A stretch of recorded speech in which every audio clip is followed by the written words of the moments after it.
one leg hip hinge. Either position yourself closest to a wall so you can hold on for balance, or grab a broomstick, grab a pole, grab anything you have that has a flat bottom. I'm going to face this way so you can see me.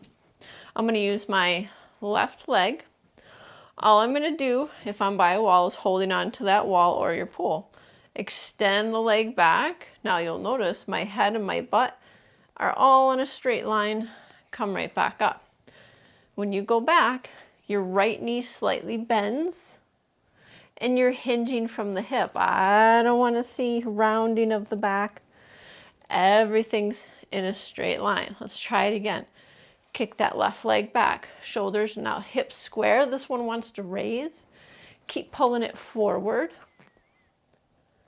And stand right back up tall. This is what I don't want.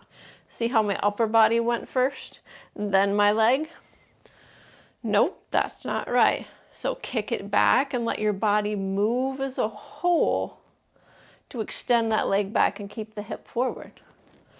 Practice it. Take your time. One-legged hip hinge.